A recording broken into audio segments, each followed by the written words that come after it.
The chandelier sparkled mockingly as I scrubbed the marble floors beneath it. 3 years at Yale Business School, and here I was on my knees in my stepmother Victoria's mansion, wearing a uniform she'd generously provided. "You missed a spot," Isabelle, my stepsister, remarked from her perch on the grand staircase.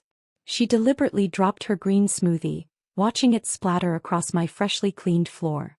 Oops. I bit back a retort, reaching for my cleaning cloth. 6 more months, I reminded myself. Just 6 more months. Honestly, Olivia, Victoria swept into the foyer, her designer heels clicking against the marble. If you put half as much effort into finding a real job as you do into cleaning, you might not be such a disappointment. The irony of her statement almost made me laugh. If they only knew about the meetings I took every night after they went to bed, the empire I was quietly building while they thought I was just their live-in maid. It had started 3 years ago when my father died unexpectedly. Victoria, his second wife of barely 2 years, had somehow convinced him to change his will in his final months. Instead of inheriting his successful investment firm, I got a living allowance. But only if I worked as their housekeeper. "It's character building," Victoria had smiled coldly. "Maybe you'll finally learn the value of hard work." What she didn't know was that Dad had left me something far more valuable than his company.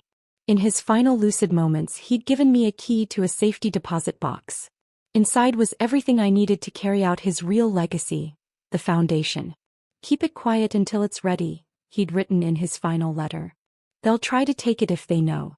But you're the only one who understands what it's meant to be." The Maxwell Foundation had been Dad's secret project for years. He'd quietly amassed a $100 million endowment, setting up a structure that would activate on my 25th birthday, 6 months from now. Victoria and Isabelle had no idea it existed.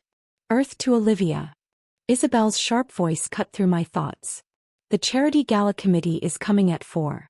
This place better be perfect." Yes, the annual Paradise Valley Charity Gala. Victoria's crown jewel of social climbing, where Phoenix's elite gathered to pretend they cared about the less fortunate. This year's theme was Education for All, ironic considering how they'd mocked my own education dreams. "Everything will be ready," I assured her, keeping my voice neutral. Let them think I was broken, submissive. Let them believe their perfect plan had worked. After they left for their spa day, I pulled out my phone, checking my encrypted emails. The Foundation's legal team had been busy preparing for its public launch. We'd spent 3 years identifying underserved educational initiatives, building relationships with community leaders, and creating a framework that would actually make a difference. "The paperwork is ready," my lawyer's message read. "Everything transfers to your control on your birthday. They won't know what hit them." I smiled, remembering Dad's words from years ago. "True power isn't about controlling others, Olivia. It's about lifting them up when no one else will." That evening, as I served drinks to the charity committee, I listened to their plans for the gala. Victoria was in her element, directing her social troops. "We need bigger donors this year," she declared. "The Maxwell name used to guarantee $1 million contributions, but since Charles died..." She shot me a dismissive glance. "Certain connections have been lost." If she only knew those connections hadn't been lost, they'd been waiting. Waiting for the real Maxwell to take control. "I heard the new Wilson Foundation is looking for education projects," someone mentioned. "They have serious money to invest." Victoria brightened. "Perfect. Isabelle, didn't you go to school with their director?" Isabelle shifted uncomfortably. Actually, that would be me," I said quietly, serving another round of cucumber water.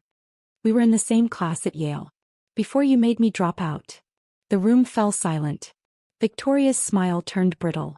"Well, I'm sure you can get us an introduction. Finally make yourself useful." I nodded demurely, hiding my satisfaction. Oh, they'd get their introduction, just not the way they expected. Later that night, after everyone left, I sat in my tiny basement room, reviewing the Foundation's launch strategy. The gala was exactly 3 days after my birthday. Perfect timing for a grand entrance. My phone buzzed with a text from my best friend and soon-to-be Foundation Somaya. "Everything's set. They won't know what hit them." I looked around at my quarters, the converted storage room Victoria had so graciously provided, the uniform hanging on the door, the endless lists of chores. 6 more months of playing their game. 6 months of "Yes, Victoria," And right away, Isabelle. Then I'd show them exactly what the maid could do. The next few months passed in a blur of polishing silver, scrubbing floors, and secret late-night meetings. Victoria and Isabelle remained blissfully unaware, too caught up in their gala preparations to notice my occasional disappearances or hushed phone calls. "The guest list needs to be perfect," Victoria declared one morning, dropping a stack of invitations on my freshly dusted desk. "Hand-deliver these to all the major donors. And try not to embarrass us." I carefully sorted through the envelopes, noting names of Phoenix's wealthiest families. Many were old friends of my father's, people who'd watched me grow up but now had to pretend not to recognize me in my maid's uniform. The foundation's office, officially opening in 3 days on my birthday, was already fully staffed and operational. Maya had done an incredible job coordinating everything from temporary locations, ensuring Victoria's social circle remained clueless. "Mrs. Carson asked about you today," Maya texted after I delivered an invitation to the Carson estate. "She can't wait to see Victoria's face at the gala." Eleanor Carson had been one of the first to know about the foundation. She'd been my father's closest friend and business advisor, and now she sat on our board of directors. Her commitment to keep our secret had been unwavering. "Olivia." Isabelle's shrill voice interrupted my thoughts. "Mother needs you to clean out my closet. I need space for my gala dress." I tucked my phone away and headed upstairs, where Isabelle was tossing designer clothes onto her floor. "Can you believe Mother expects me to network with potential donors?" she complained. "As if I need to beg for charity money. We're practically royalty in Paradise Valley." I silently began picking up the discarded clothes, remembering how Dad used to emphasize that true wealth wasn't about money, it was about what you did with it. "Oh, and Mother wants you to wear the new uniform for the gala," Isabelle added with a smirk. "The one with the cap. You'll look absolutely precious serving champagne." 2 days before my birthday, Victoria called a final gala committee meeting. The mansion buzzed with activity as caterers presented menu options and decorators discussed themes. "We need this to be spectacular," Victoria announced. "The Maxwell name must maintain its standing. Which reminds me." She turned to me, "You'll need to work overtime next week. The guest list has grown considerably." "Actually," I said quietly, folding napkins, "I won't be available to work the gala." The room fell silent. Victoria's perfectly penciled eyebrows rose. "Excuse me." "I quit," I stated simply, placing the last napkin on the pile. "Effective tomorrow." Isabelle laughed. "Quit? Go where? In case you've forgotten, you have nothing." I stood up, smoothing my uniform for the last time. "I've received another opportunity." "No one would hire you," Victoria snapped. "You're a college dropout playing maid. Without this position you'll have nothing. No home, no income, no future." I picked up my cleaning supplies, heading for the door. "We'll see. If you leave now, don't even think about coming back," Victoria called after me. I turned, allowing myself a small smile. "Don't worry. I won't need to." That night, I packed my few belongings and moved them to my new apartment, a penthouse overlooking downtown Phoenix. Maya was waiting with champagne and a stack of documents. "Everything's ready," she grinned. "The office opens tomorrow, press release goes out at noon, and the foundation website launches at exactly 12:01. I took a glass, looking out over the city lights. "Has the gala donation letter been prepared?" Maya held up an envelope. The Maxwell Foundation's first official grant proposal. $1 million, contingent on their education initiative meeting our ethical guidelines and transparency requirements. I smiled, thinking of Victoria's face when she realized who she'd have to impress to get her precious donation. "Happy early birthday," Maya raised her glass. "Ready to show Paradise Valley who really inherited the Maxwell legacy?" Looking down at the city where I'd spent 3 years playing servant to my own family's fortune, I felt nothing but calm determination. "They wanted me to know my place," I said quietly. "Tomorrow they'll learn exactly where that is." My birthday dawned bright and clear. Standing in my new office on the top floor of the Maxwell building downtown, I watched the morning news break across local stations. Breaking news. Maxwell Foundation launches with $100 million endowment. Charles Maxwell's secret legacy revealed. Maxwell heiress takes control of major charitable foundation. My phone started ringing immediately. Victoria's name flashed on the screen, followed by Isabelle's, then a stream of calls from their social circle. I let them all go to voicemail, focusing instead on the day ahead. "Your father would be proud," Eleanor Carson said, walking into my office. She was dressed impeccably for our first board meeting, carrying a familiar photo, Dad and me at my high school graduation. "You played the long game perfectly." The board meeting went smoothly. Our first initiatives were ambitious: educational scholarships for underprivileged students, funding for innovative teaching programs, and grants for community learning centers. Everything Dad had dreamed of, but done our way. "The gala's RSVPs are flooding in," Maya reported afterward. "Everyone wants to meet the mysterious Maxwell Foundation director." I smiled, picking up the invitation I'd kept for myself. The Paradise Valley Charity Gala would be my first public appearance as foundation director. Victoria's social crown jewel was about to become her worst nightmare. That evening, my phone finally displayed a text I'd been waiting for. "We need to talk." "No." "Victoria." I met them at their favorite restaurant, Le Petit Maison. Victoria and Isabelle were already seated in their usual corner booth, faces tight with barely controlled rage. "How dare you?" Victoria hissed as I sat down. 3 years you played us, pretending to be nothing while secretly building something meaningful?" I interrupted calmly. "Something that will actually help people instead of just serving your social climbing?" Isabelle leaned forward. "You think you can just waltz in and take over Paradise Valley's charity scene? Nobody will support you over Mother." I pulled out my tablet, sliding it across the table. On the screen was a list of confirmed donations to the Maxwell Foundation, nearly every major family in Paradise Valley, all well-known associates of my father. "They already have," I said quietly. "They've just been waiting for a Maxwell they could trust." Victoria's face went pale as she scrolled through the names. "These are all my donors." "No," I corrected her. "They were Dad's friends. People who shared his vision for what charity should be.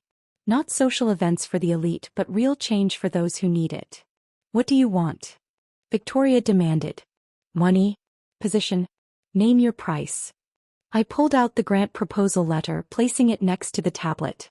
"The foundation is prepared to donate $1 million to your gala's education initiative. But there are conditions." "Conditions?" Isabelle scoffed. "Complete transparency on fund allocation. Measurable impact metrics. And," I smiled, "a new gala chair. Someone with actual experience in educational philanthropy." Victoria's hands shook as she realized the implications. Her social standing, her influence, her control, everything depended on the gala's success. And now she needed my approval. "You can't do this," she whispered. "Actually, I can. Dad made sure of it." I stood up, smoothing my designer suit, so different from the maid's uniform they were used to seeing me in. "See you at the gala." The night of the event arrived in a flurry of evening gowns and camera flashes. I waited until the main presentations began before making my entrance. The grand ballroom fell silent as I walked in, every head turning. "Ladies and gentlemen," the MC announced, "please welcome our keynote speaker, the director of the Maxwell Foundation, Ms. Olivia Maxwell." Walking to the podium, I passed Victoria and Isabelle, their faces frozen in forced smiles. 3 years of their cruelty, their mockery, their attempts to break me, all washed away in this moment. "My father once told me that true legacy isn't about maintaining power," I began, looking out over the crowd. "It's about empowering others." Tonight, I'm honored to announce the Maxwell Foundation's first major initiative. As I outlined our plans for transforming educational access in Phoenix, I saw heads nodding, checkbooks appearing, genuine enthusiasm replacing the usual social posturing. This was what Dad had envisioned: real change, real impact. Later that night, as the event wound down, Eleanor brought me a glass of champagne. "Charles would have loved this," she said softly. "Especially the part where Victoria had to introduce you as her esteemed stepdaughter, instead of her maid." I watched Victoria across the room, still trying to maintain her composure as donor after donor approached me instead of her. Isabelle had disappeared entirely, probably hiding from her former Yale classmates who now knew the truth about how she'd treated me. "You know what the best part is?" I said to Eleanor. "They thought they were teaching me my place in society.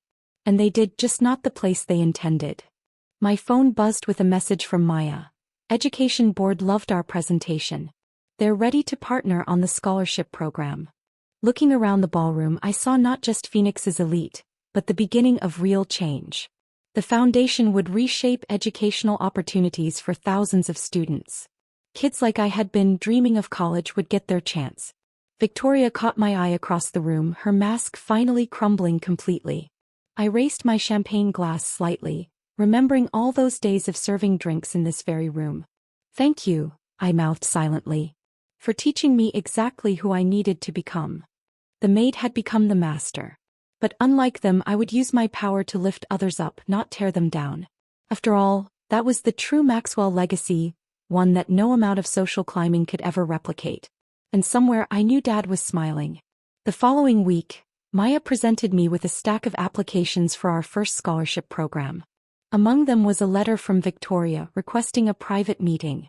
"They're selling the mansion," Maya informed me. "Apparently their social circle isn't as welcoming since the gala." I thought about the girl I'd been 3 years ago, scrubbing floors and hiding my dreams. Now sitting in my office reviewing applications from hopeful students, I felt nothing but gratitude for the journey. Eleanor stopped by with coffee, our new tradition. "The board approved your proposal for the community learning centers. 10 locations across Phoenix. Start with Paradise Valley," I decided. The old Silver Spoon building would make a perfect education center. Victoria's pride had finally cost her everything she valued. But unlike her, I understood that true power wasn't about pushing others down, it was about lifting them up. That was the real Maxwell legacy. And I was just getting started.